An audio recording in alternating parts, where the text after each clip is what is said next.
والصلاة والسلام على من لا نبي بعده أما بعد أعوذ بالله من الشيطان الرجيم بسم الله الرحمن الرحيم يا أيها الذين آمنوا اتقوا الله حق تقاته ولا تموتن إلا وأنتم مسلمون يا أيها الناس اتقوا ربكم الذي خلقكم من نفس واحدة وخلق منها زوجها وبث منهما رجالا كثيرا ونساء واتقوا الله الذي تساءلون به والأرحام إن الله كان عليكم رقيبا يا أيها الذين آمنوا اتقوا الله وقولوا قولا سديدا يصلح لكم أعمالكم ويغفر لكم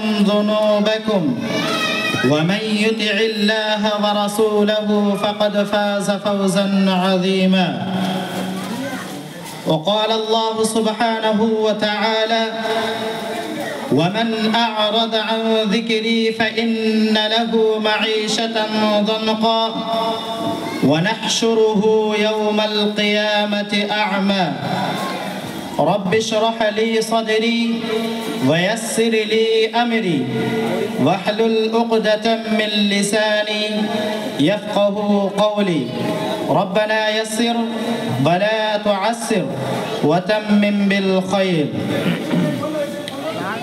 শ্রদ্ধেয় সমাবেত মুসলিম সমাজ, পর্দার আড়ালের মা ও বোনেরা, আজকের এই একটি সুন্দর মাহফিলের পূর্ব নির্বাচিত বিষয়বস্তু সালাতের গুরুত্ব ও সালাত পরিত্যাগকারীর বিধান। বিষয়বস্তুটা শুনে হয়তো একটু মামুলি লাগতে পারে, যে ইতিপূর্বে এই সম্পর্কে বহুবার হয়তো শুনেছি, তারপরেও সকলের কাছে আবেদন বিষয়বস্তুটাকে গুরুত্ব সহকারে শোনা।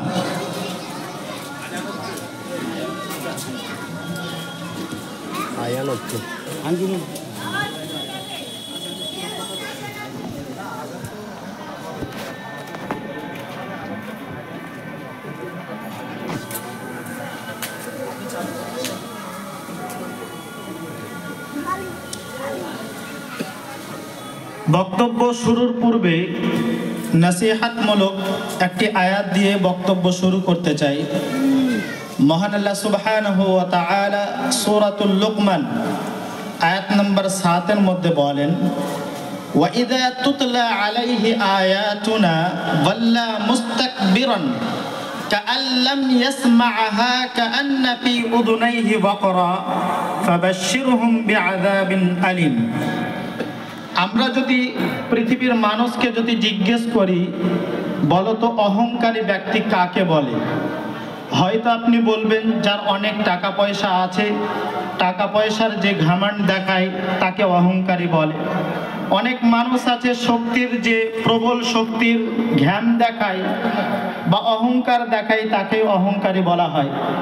কিন্তু আল্লাহ সুবহানাহু তাআলার ভাষায় অহংকারী বলা হয় ওই ব্যক্তিকে ওয়াইদা তুতলা আলাইহি আয়াতুনা, যখন আল্লাহর কোনো আয়াত তার সামনে পরিবেশন করা হলো, পেশ করা হলো, ওয়াল্লা মুস্তাকবিরা, সেই সময় সে আয়াতটাকে সঠিকভাবে শুনলো না, শ্রবণ করলো না, আর সে কি করলো, মুস্তাকবিরান কাআল্লাম ইয়াসমা'হা কাআন্না ফি উযুনাইহি ওয়াকরা, এমন ভাবে মুখটাকে ফিরিয়ে নিল, মনে হলো যে সে কিছুই শুনেনি।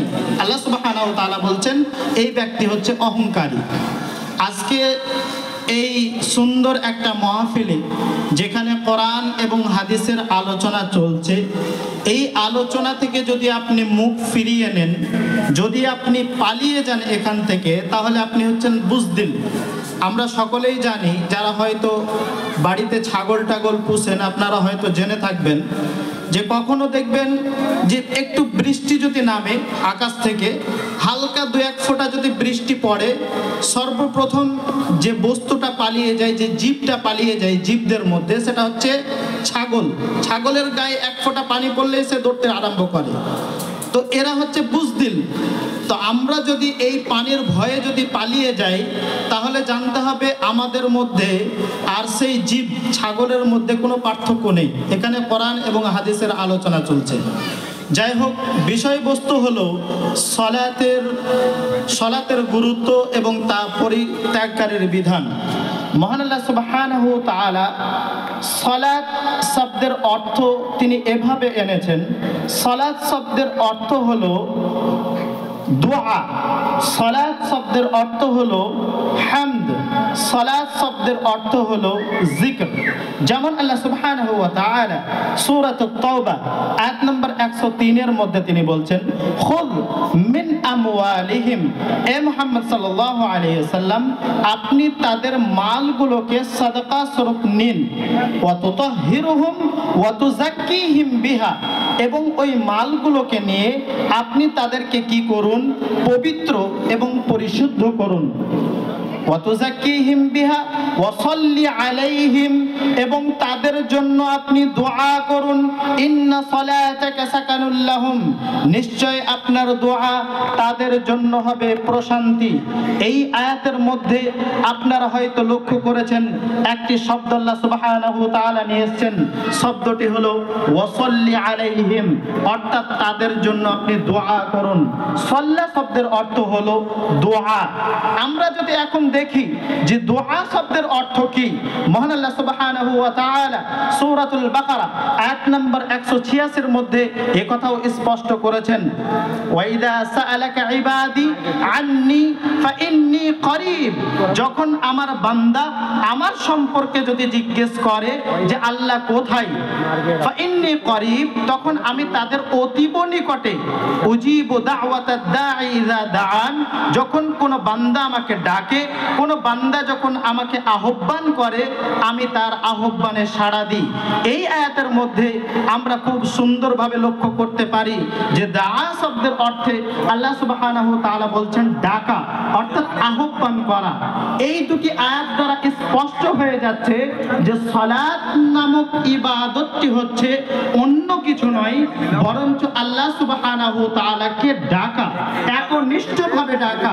পৃথিবীর মধ্যে আপনি যদি কোনো ব্যক্তিকে যদি ডাকেন, হয়তো চিৎকার করতে হয়, কোনো ব্যক্তিকে যদি আপনি ডাকেন হাতের মধ্যে ইশারা করতে হয়, কিন্তু সালাত এমন একটি একনিষ্ঠ ইবাদত, আপনি এত সুন্দরভাবে আপনি আল্লাহকে ডাকছেন কিন্তু কোনো মানুষ বুঝতেই পারছে না।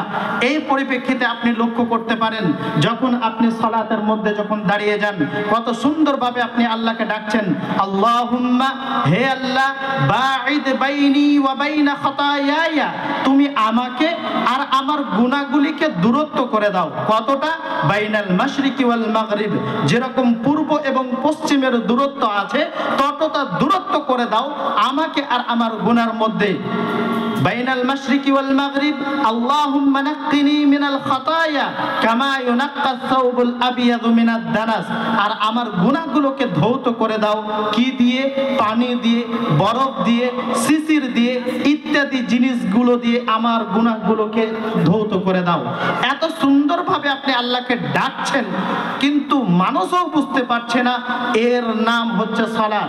যদি সালাত শব্দের অর্থ যদি জিকিরে নেওয়া হয়, একথা আল্লাহ সুবহানাহু ওয়া তাআলা সূরাতুর রাদ আয়াত নম্বর 28 এর মধ্যে স্পষ্ট করেছেন, ওয়াল্লাযীনা আমানু ওয়া তাতমাইন্নু কুলুবুহুম বিযিকরিল্লাহ আলা বিযিকরিল্লাহি তাতমাইন্নুল কুলুব, হে ঈমানদার ব্যক্তি, তোমরা যখন ঈমান আনবে, আনার পর আল্লাহর জিকিরে তোমাদের অন্তরগুলোকে প্রশান্তি করো, আল্লাহর জিকিরে তোমাদের অন্তরগুলোকে প্রশান্তি করো।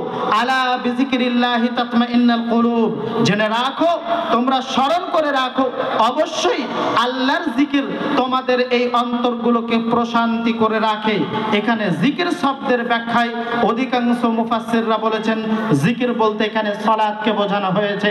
শুধু তাই নয়, যদি আমরা সূরাত তাহা আয়াত নাম্বার 14 মধ্যে যদি লক্ষ্য করে দেখি, তাহলে সালাতের উদ্দেশ্য, প্রত্যেকটা জিনিসের একটা উদ্দেশ্য থাকে।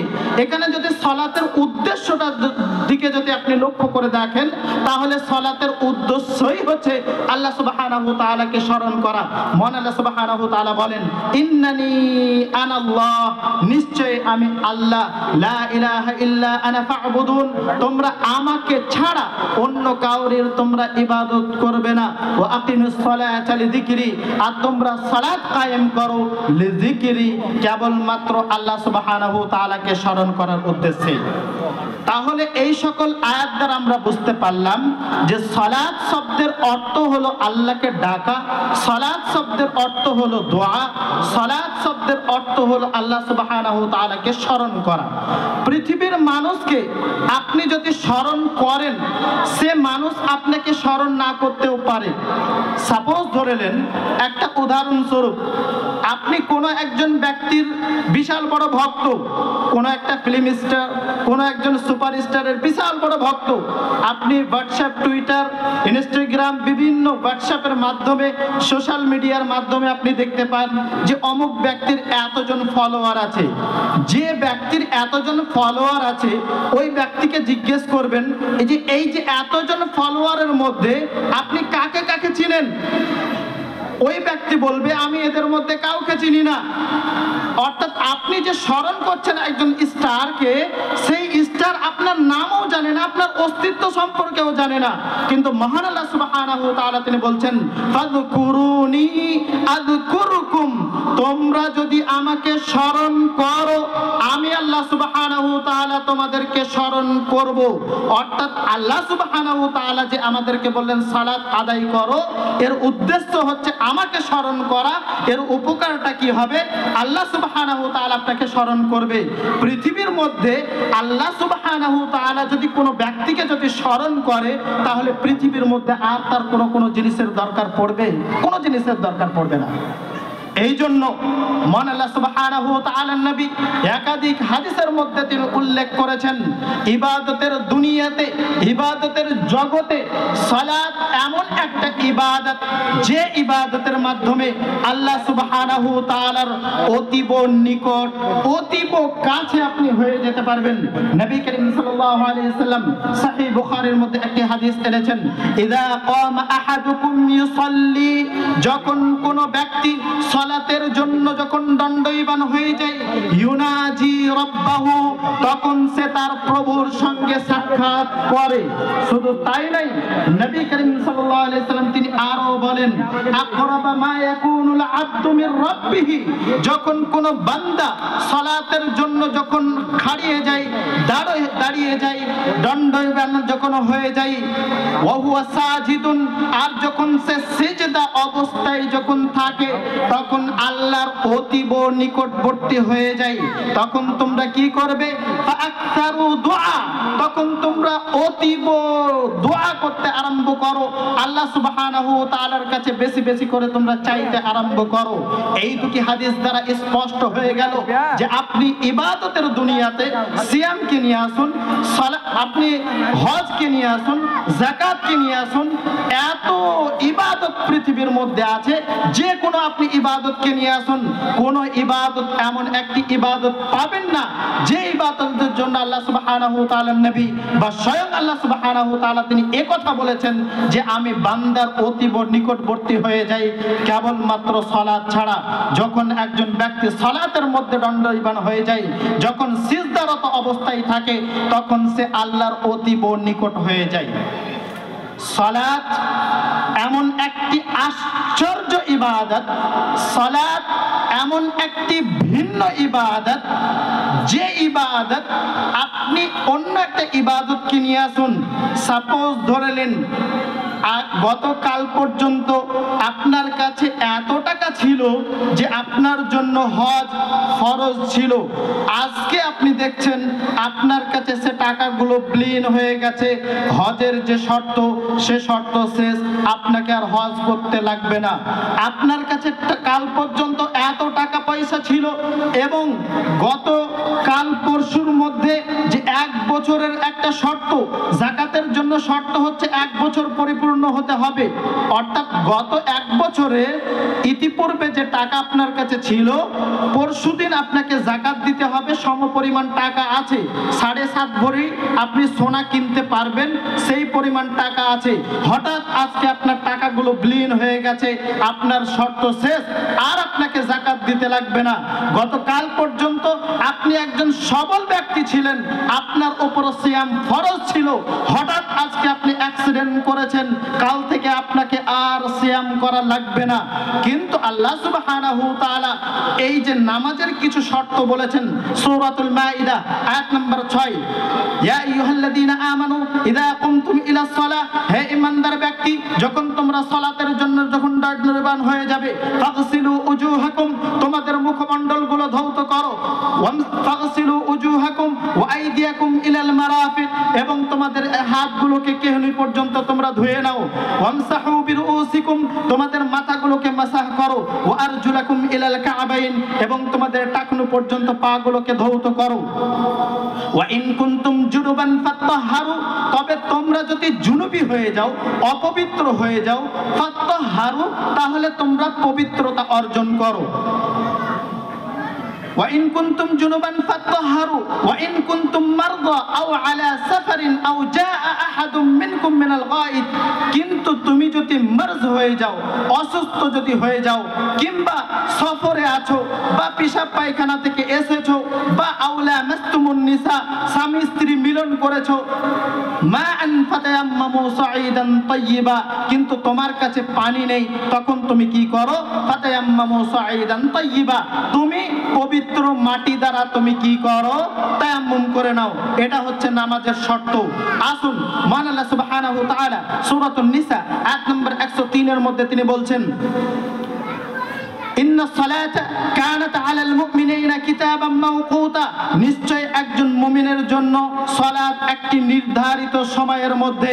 এছাড়াও মহান আল্লাহ সুবহানাহু ওয়া তাআলা সূরাতুল বাকারা আয়াত নম্বর 144 এর মধ্যে বলছেন, ফাওয়াল্লি ওয়াজহাকা শাতরাল মাসজিদিল হারাম, যখন তোমরা সালাত আদায় করবে তখন তোমরা কাবার দিকে তোমাদের চেহারাগুলোকে করে নাও। এগুলো হচ্ছে সব এক এক করে সালাতের শর্ত বললাম। এখন এই যে শর্তগুলো ছিল ইতিপূর্বে বোঝালাম যে সিয়ামের শর্ত শেষ, আপনার জন্য সিয়াম নেই, হজের শর্ত শেষ, হজ নেই, আপনার যাকাতের শর্ত শেষ, যাকাত নেই। কিন্তু সালাত এমন একটি ভিন্ন ইবাদত, এমন একটি আশ্চর্য ইবাদত, এত শর্ত আপনার জন্য, আপনাকে সালাতের জন্য পবিত্রতা অর্জন করতে হবে। এই যে কাপড়টা পরিধান করে থাকবেন, এই কাপড়টাও পবিত্র হতে হবে। একসঙ্গে এতগুলো শর্ত আপনার কাছে সব বিলীন হয়ে গেছে, কোন দিকে কাবা শরীফ আপনি নির্ধারণ করতে পারছেন না, বা নির্ধারণ করতে পারছেন এমন একটা জায়গায় আপনি আছেন যে কাবার দিকে মুখ করে আপনার জন্য সালাত আদায় করাটা বিশাল একটা সমস্যা হয়ে গেছে। কারাগারের মধ্যে আপনাকে বন্দী করে রাখা হয়েছে, সেই জায়গাটাও নাপাক, কাপড় পরিধান করে আছেন সেটাও নাপাক, আপনার শরীরটাও নাপাক, আপনি দাঁড়িয়ে সালাত আদায় করতে পারছেন না, তারপরেও আল্লাহ সুবহানাহু ওয়া তাআলা নবী তিনি বলছেন তাও তোমাকে সালাত আদায় করতে হবে। এটা হচ্ছে একটা ভিন্ন আশ্চর্য একটা ইবাদত। নবী করিম সাল্লাল্লাহু আলাইহি ওয়াসাল্লাম সহিহ বুখারী হাদিস নাম্বার 311 এর মধ্যে তিনি বলছেন, বাইনাল আবদি ওয়া বাইনাল কুফরি ওয়ার শিরকি তারকুস সালাত, একজন মুমিন মুসলমান, একজন মুশরিক আর কাফিরের মধ্যে পার্থক্যই হচ্ছে সালাত। এছাড়াও সহিহ মুসলিম হাদিস নাম্বার 579 এর মধ্যে তিনি বলছেন, আল আহদুল্লাযী বাইনানা ওয়া বাইনাহুমুস সালাত ফামান তারাকাহা ফাকাদ কাফারা, একজন ব্যক্তি আর একজন মুসলমান ব্যক্তি আর একজন হিন্দু কাফির মুশরিক বেধর্মীর মধ্যে পার্থক্যই হলো সালাত। যে ব্যক্তি ফামান তারাকাহা ফাকাদ কাফারা, যে ব্যক্তি সালাতকে তারক করে দিল সে কুফরি করলো। আপনি এই হাদিস ত্রুটি বোঝার একটু চেষ্টা করুন। সাপোজ ধরে নেন আপনার বাড়ির পাশে একজন অমুসলিম ব্যক্তি, একজন বেধর্মী সে আছে বা থাকে, তার সঙ্গে বেশ কিছু জিনিসের কমন থাকতে পারে। সেও জানে যে ডাকাতি করাটা একটা গুনার কাজ, সেও জানে ব্যভিচার করাটা একটা অন্যায়, সেও জানে সুদ খাওয়াটা একটা বিশাল বড় গুনাহ বা একটা ক্ষতিকর জিনিস। অর্থাৎ বিভিন্ন ইসলামের মধ্যে যে হারাম জিনিসগুলো আছে সেই জিনিসগুলো কমন হতে পারে একজন বেধর্মীর সঙ্গে। এরকম বহু বেধর্মী আপনি পৃথিবীর মধ্যে পাবেন যারা কখনোই সুদ খায় না, যারা কখনোই জিনা করে না, যারা কখনোই মিথ্যা কথা বলে না, যারা কখনোই নোংরা অশ্লীল কাজের সঙ্গে যুক্ত থাকে না। এরকম বহু অমুসলিম বা বহু আপনি বেধর্মীদেরকে পেতে পারবেন। কিন্তু আল্লাহর নবী বলছেন একজন অমুসলিম, একজন বেধর্মী আর একজন ধর্মভীরু মানুষের মধ্যে পার্থক্যটাই হলো সালাত। যে সালাত আদায় করবে সে মুসলমান, আর যে সালাত আদায় করবে না সে হচ্ছে অমুসলিম। সালাতের কতটা পাওয়ার আপনি একটু দেখুন। মহান আল্লাহ সুবহানাহু ওয়া তাআলা সূরাতুল আনকাবুত আয়াত নাম্বার 45 এর মধ্যে বলছেন ওয়া ইযা উতলু মা উহিয়া ইলাইকা মিনাল কিতাব।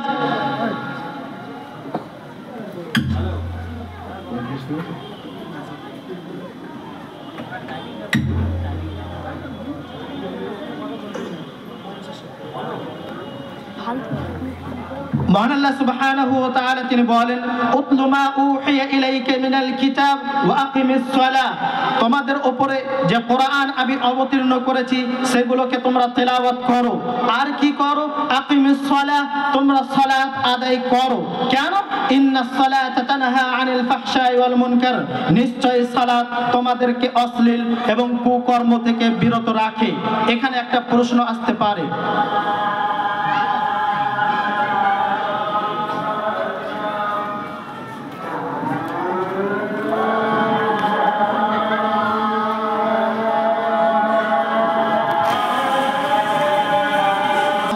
বলছেন ইন্নাস সালাতা তানহা আনিল ফাহশাই ওয়াল মুনকার, নিশ্চয় নামাজ অশ্লীল কুকর্ম থেকে মানুষকে বিরত রাখে।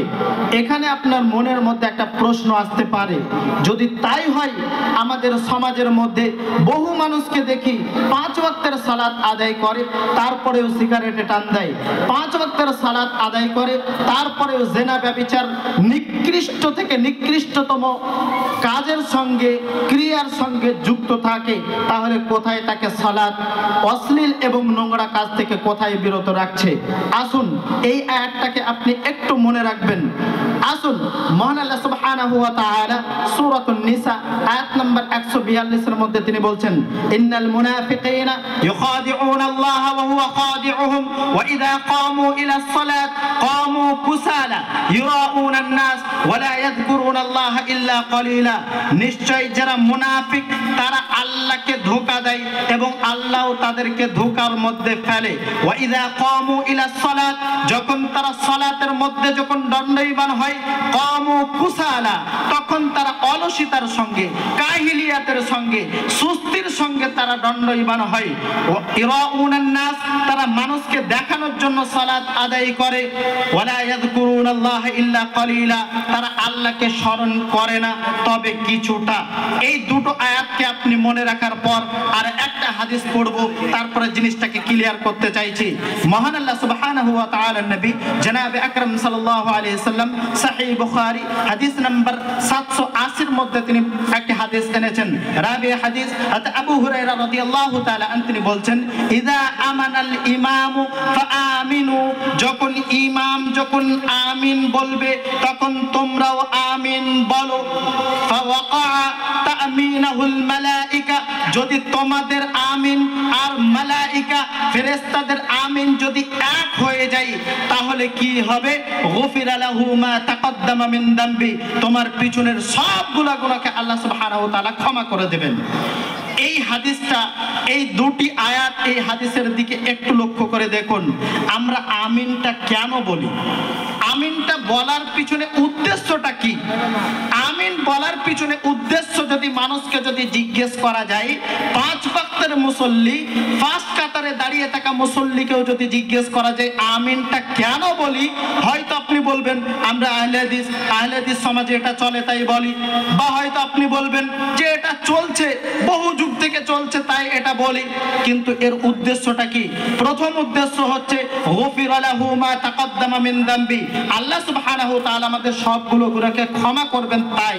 দ্বিতীয় উদ্দেশ্য হচ্ছে ইতিপূর্বে ইমাম সাহেব যে কথাগুলো বলছিলেন তার তাইদে, তার সমর্থনে আমরা বলি আল্লাহ তুমি এগুলোকে কবুল করো।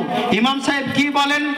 ইয়্যাকা না'বুদু ওয়া ইয়্যাকা নাস্তাঈন, হে আল্লাহ আমরা তোমার ইবাদত করি, তোমার কাছে সাহায্য প্রার্থনা করি। ইহদিনাস সিরাতাল মুস্তাকিম, তুমি আমাদেরকে সোজা সঠিক সোজা পথ আমাদেরকে দেখিয়ে দাও। সিরাতাল্লাযীনা আন'আমতা আলাইহিম, ওই মানুষদের পথ যাদেরকে তুমি ইনআম দিয়েছো, যাদেরকে তুমি পুরস্কৃত করেছে, সাহাবাদের পথ, তাবিঈনদের পথ, সালফে সালিহিনদের পথ, নবী এবং রাসূলদের পথ, গায়রিল মাগদুবি আলাইহিম ওয়ালাজ যাল্লিন, ওই মানুষদের পথ নয় যাদের উপরে তুমি গুসা আছো, যাদের প্রতি তুমি ক্রোধান্বিত আছো, রাগান্বিত আছো, তাদের পথ নয়। আবু লাহাবের পথ নয়, উতবার পথ নয়, রাবিয়ার পথ নয়, সাইবার পথ নয়। এই কথা বলার সঙ্গে সঙ্গে আপনি বলছেন আমিন, হে আল্লাহ এই কথাগুলোতে তুমি কবুল করো। ইতিপূর্বে একটু আগে আপনি বললেন হে আল্লাহ তুমি আমাকে সঠিক পথ দেখাও, তারপরেই মসজিদ থেকে বেরিয়েই আপনি যদি সিগারেটে টান দেন, মসজিদ থেকে বেরিয়েই আপনি যদি মুখে যদি গুটকা ভরেন, মসজিদ থেকে বেরিয়েই আপনি যদি জিনার মধ্যে যদি লিপ্ত হন, তাহলে জানতে হবে ওই যে একটু আগে আপনি পড়লাম ইন্নাল মুনাফিকিনা ইউখাদিউনাল্লাহ ওয়া হুয়া খাদিউহুম, যেরকম মুনাফিকরা সালাতের মধ্যে দাঁড়িয়ে থাকতো কেবলমাত্র মানুষকে দেখানোর জন্য, আল্লাহর স্মরণের জন্য নয়, ঠিক সেই রকম আপনি কেবলমাত্র মানুষকে দেখানোর জন্য সালাত আদায় করছেন, আল্লাহর স্মরণের জন্য নয়। যদি অবশ্যই আল্লাহর স্মরণের জন্য যদি সালাত আদায় হতো, অবশ্যই আপনি সালাত আদায় করার পর মসজিদের বারান্দা থেকে পাটা নামিয়ে দেওয়ার পরে আপনি সিগারেটে টান দিতেন না। আপনি বিয়ে বাড়িতে অশ্লীল ভাবে আপনি যেতেন না। আপনার সারা বছর বোরখা পরে থাকছেন, আর যেমনই আপনার বিয়ে বাড়ি এলো আপনি মেকআপ টেকআপ পরে আপনার শাড়ির বিভিন্ন রকম আইটেম দেখিয়ে আপনি বিয়ে বাড়িতে গেলেন, এটা আপনার জন্য কখনো গ্রহণযোগ্য হতো না। আপনার আকীদা, আপনার বিশ্বাস, আপনার চরিত্র একই রকম থাকতো যেরকম পূর্বে ছিল। এই আয়াত দ্বারা আমরা বুঝতে পারছি যে আমাদের সালাত কোন জায়গায় আছে, কোন পরিস্থিতিতে আছে। যাই হোক, অনেক কথা ছিল সালাতের গুরুত্ব সম্পর্কে, আর বেশি কিছু বলার সুযোগ নেই। এখন সালাত পরিত্যাগকারীর বিধান কি সেই সম্পর্কে 2-1টি আয়াত পড়ে বক্তব্য ইতি করব। মহান আল্লাহ সুবহানাহু ওয়া তাআলা কাল কিয়ামতের দিনে যখন বান্দাকে জান্নাত এবং জাহান্নামের মধ্যে নিক্ষেপ করাবেন, ফেরেশতারা যখন এক এক করে জাহান্নামীদেরকে যখন নিয়ে যাবেন, জাহান্নামীদেরকে জিজ্ঞেস করা হবে।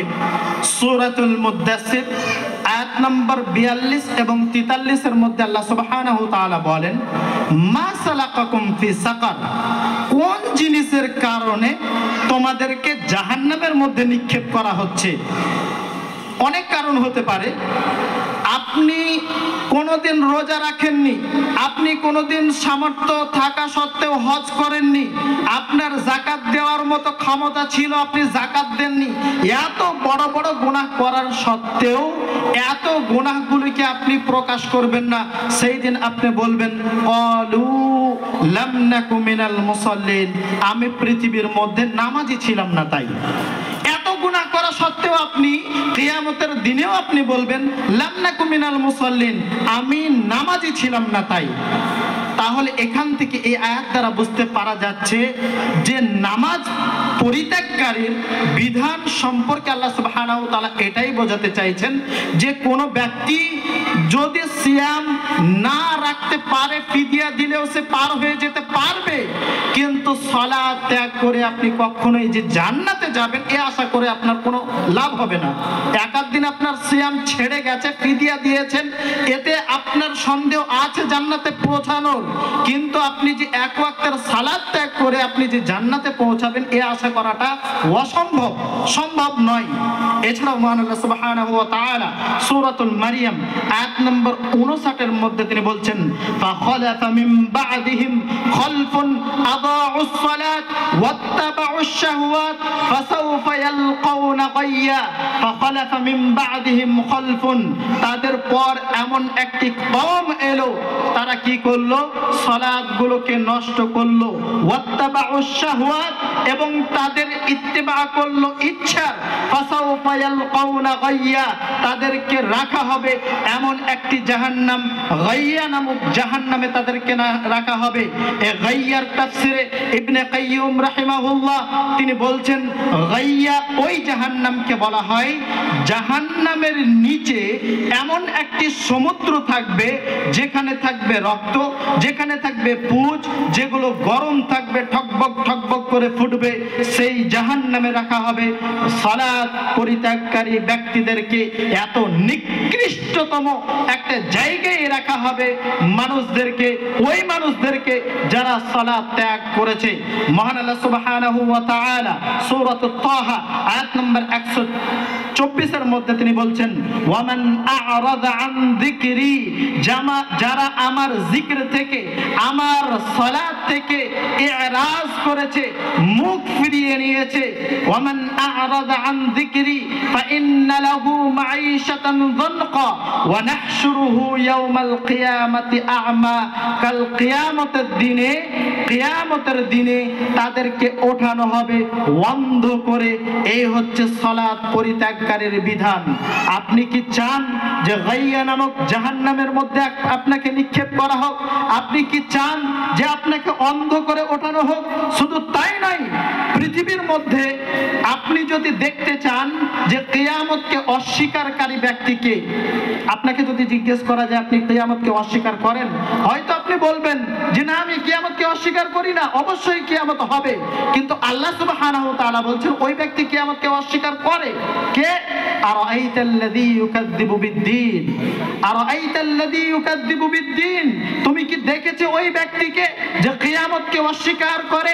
ফাযালিকাল্লাযী ইয়াদউল ইয়াতীম, যারা ইয়াতীমকে ধাক্কা মেরে তাড়িয়ে দেয়, ওয়ালা ইয়াহুদ্দু আলা তাআমিল মিসকিন, এবং মিসকিনকে খাদ্য দানে উৎসাহিত করে না, ফাওয়াইলুল লিল মুসাল্লিন, এবং যারা লোক দেখানি নামাজ ছিল বা তারা নামাজ সম্পর্কে যারা উদাসীন ছিল, ওই সকল ব্যক্তিদেরকে বলা হয়েছে এরা হচ্ছে কিয়ামতকে অস্বীকারী ব্যক্তি। তাহলে আমরা বিভিন্ন হাদিস এবং আয়াত দ্বারা বুঝতে পাচ্ছি যে সালাত পরিত্যাগকারীর বিধান কি হতে পারে। আর মাত্র 2 মিনিট সময় আছে, একটি হাদিস পড়ে বক্তব্য শেষ করব ইনশাআল্লাহ। নবী করিম সাল্লাল্লাহু আলাইহি সাল্লাম দুটি ইবাদতের ক্ষেত্রে তিনি মানুষকে মার ধরেও কথা বলেছেন। দরকার হলে মানুষের সঙ্গে যুদ্ধ করো, জিহাদ করো, তার মধ্যে একটা হলো যাকাত আর অপরটা হলো সালাত। নবী করিম সাল্লাল্লাহু আলাইহি সাল্লাম তিনি বলেন, যখন তোমার বালকের বয়স যখন হবে 7, তখন তাকে নামাজের জন্য উপদেশ দাও। কতদিন পর্যন্ত? 10 বছর পর্যন্ত। আর যখন সে শুনছে না, বয়স যখন তার 10 হচ্ছে, ওয়াদরিবুহুম আলাইহা ওয়াহুম আবনাউ 10 সিনিন, যখন তার বয়স হয়ে যাবে 10, তখন তাকে মারধর করো। এই হচ্ছে সালাত। একটি আশ্চর্য এবং ভিন্ন ইবাদতের নামই হচ্ছে সালাত। আপনি পৃথিবীর এমন কোন একটি ইবাদত পাবেন না যেটাকে মেরে ধরে যুদ্ধ করে সালাত আদায় করতে বলা হয়েছে। এই রকম ভাবে সিয়াম আদায় করতে বলা হয়েছে বা যাকাত বা হজ করতে বলা হয়েছে বা বিভিন্ন ইবাদতগুলো করতে বলা হয়েছে, এরকম এমন একটি ইবাদত দেখতে পাবেন না কেবলমাত্র সালাত ছাড়া। কিন্তু বলুন আজকে আমাদের সালাতের অবস্থা কি? আমরা সালাতও আদায় করি, তার সঙ্গে বিড়ি সিগারেটও খাই, সালাতও আদায় করি, জেনার মধ্যেও লিপ্ত, সালাত আদায় করি, ব্যভিচারেও লিপ্ত, সালাত আদায় করি, সুদের সঙ্গে লিপ্ত, সালাত আদায় করি, বেহায়ার মতো ঘুরে বেড়াচ্ছি, সালাত আদায় করি, আমাদের পর্দার কোনো নামগন্ধ নেই। এই রকম সালাত আদায় করে আপনি কি বোঝাতে চাইছেন?